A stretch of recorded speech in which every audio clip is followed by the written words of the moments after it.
Olá pessoal, vamos iniciar a nossa aula de História falando sobre o absolutismo. Com certeza vocês já devem ter ouvido falar na história de Alice no País das Maravilhas. Pois é, essa história hoje tem tudo a ver com a nossa aula.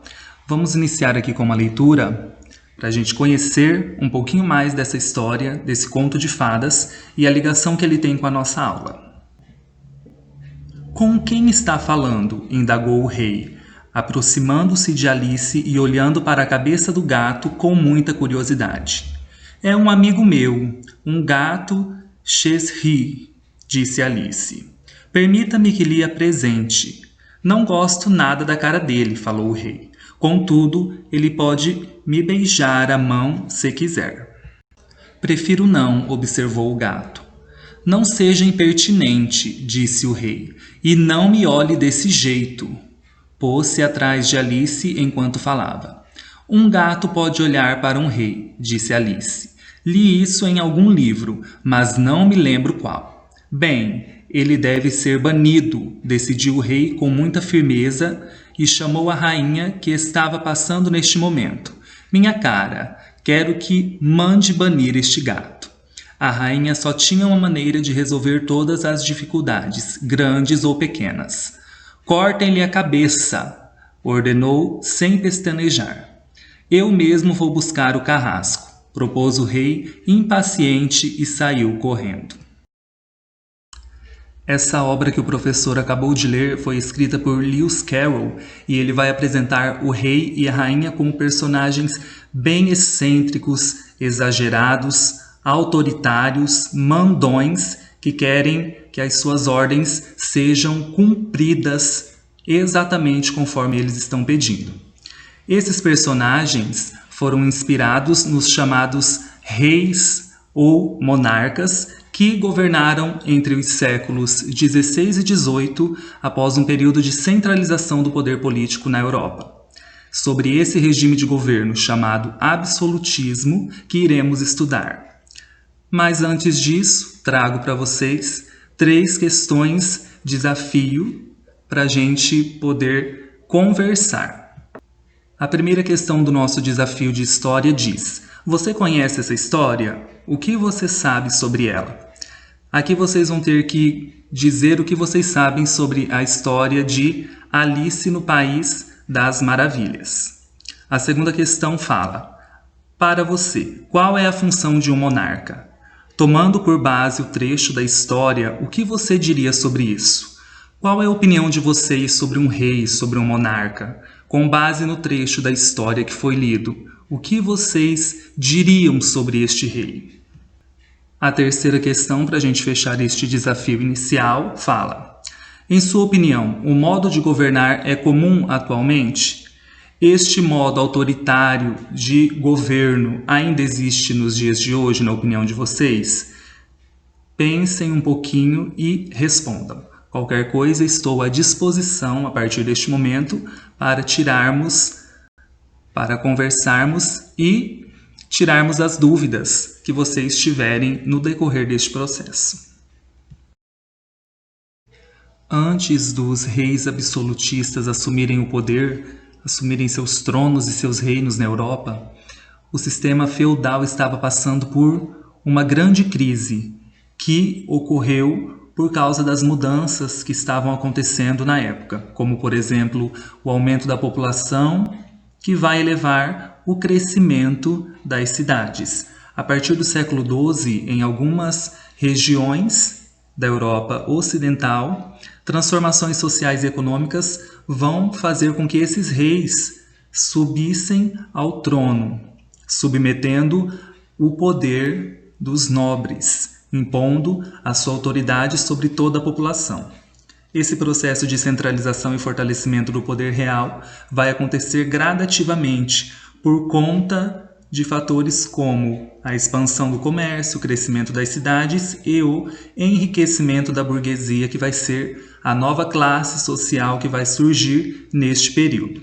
Sob o domínio do rei, os feudos, que eram as organizações antigas que estavam acontecendo no período anterior do absolutismo, vão passar a compor as unidades administrativas e políticas do rei, unidades mais complexas, os estados nacionais ou modernos. Nesse contexto aqui que vai surgir a noção de Estado Nacional. O rei vai unificar os feudos, transformando eles em uma unidade administrativa maior que vai estar sob o seu poder. Os nobres vão se tornar parte da corte real e foram delimitadas as fronteiras e os territórios nacionais neste período. Nos filmes, por exemplo, a gente vê aquela corte que rodeia o rei. Então, essa corte vai ser formada pelos nobres. Os estados modernos vão se formar entre os séculos XII e XV, conhecidos também como monarquias nacionais, sendo os primeiros Portugal, depois Espanha e Inglaterra, também estes os principais estados modernos europeus deste período. Os monarcas, eles vão ser soberanos, ou seja, a sua autoridade não poderá ser contestada por ninguém e eles não deveriam obedecer nenhuma ordem de alguém superior. Eles seriam quem comanda toda a nação. Uma das principais características do Estado moderno é a autonomia que esse governante, que este rei soberano, possuía perante as interferências externas, como as lideranças religiosas e a influência papal. Também vamos caracterizar os estados modernos pela criação e manutenção de exércitos e pela organização da arrecadação de impostos. Um modelo muito semelhante ao que temos hoje nos atuais países que se formaram muito tempo depois do absolutismo. Por exemplo, no Brasil nós temos a arrecadação de impostos, nós temos um exército, até mesmo no estado de Mato Grosso existem autoridades do exército, existe um exército, existe representantes deste governo. Na nossa cidade também existe um policiamento, existe uma cobrança de impostos, então muito daquilo que aconteceu lá no passado ainda existe no presente. Por isso que é importante a gente estudar a história, porque através dela nós compreendemos o hoje, a atualidade, aquilo que estamos vivendo. Uma palavra que vocês vão ver muito no decorrer da nossa aula é a palavra moderno. Mas o porquê usar esta palavra? Olha só, a palavra moderno significa algo novo, algo atual. Era o que estava acontecendo na sociedade europeia no período em que estamos estudando. Tudo aquilo que era antigo estava sendo deixado para trás. O modo de organização feudal estava sendo abandonado para dar início aos estados modernos, aos governos absolutistas. Então isso era atual naquele período, então isso era moderno, era algo novo. A própria divisão da história estava passando por uma transformação. A Idade Média estava sendo deixada de lado para o nascimento da Idade Moderna ou modernidade. Acontecendo o que os historiadores chamam de ruptura com as estruturas e os valores da Idade Média, que o professor acabou de dizer. Tudo aquilo que era referente à Idade Média estava sendo deixado de lado para o início daquilo que era novo, moderno, formando então a Idade Moderna. Para finalizarmos a nossa aula, vamos a algumas atividades. A letra A diz: leia a seguir o trecho sobre o conceito de direitos humanos e responda. Olha o que diz o trecho. A questão crucial dos direitos humanos é limitar o poder do governante. Eles consideram o poder do ângulo do súdito é subordinado. O cidadão é ativo. Ora, os direitos humanos consideram o poder do ângulo dos governados, dos de baixo, e protegem essas pessoas dos caprichos e desmandos de quem está em cima, no poder.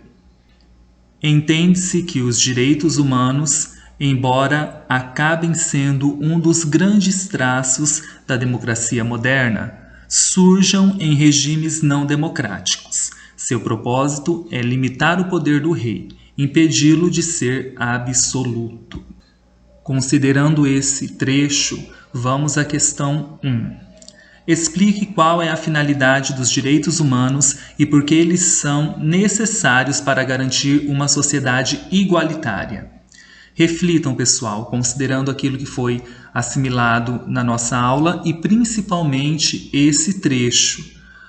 O que seria esses direitos humanos? Qual seria a sua finalidade? Por que eles são tão necessários para garantir uma sociedade mais justa, mais igualitária, onde todos tenham as mesmas chances? Pensem e respondam esta questão. A questão 2 é para vocês fazerem uma pesquisa. Então vamos dar um tempinho para que vocês possam realizar esta pesquisa. Vocês vão fazer o seguinte: pesquisar a Declaração Universal dos Direitos Humanos e identificar o contexto em que ela foi assinada, em que ela foi elaborada. Para essa atividade, se tiver alguma dúvida, o professor vai estar disponível para esclarecer para vocês, certo? A questão 3 pede para vocês conversarem com a família sobre a situação dos direitos humanos no Brasil, na realidade a qual vivemos. Pode ser na realidade do nosso estado, do nosso município, no nosso dia a dia. E, com base na conversa que vocês tiverem com eles, de que maneira que podemos garantir que os direitos humanos aconteçam, que eles ocorram para todos os cidadãos, que eles sejam assegurados a todas as pessoas. De que forma podemos garantir isso?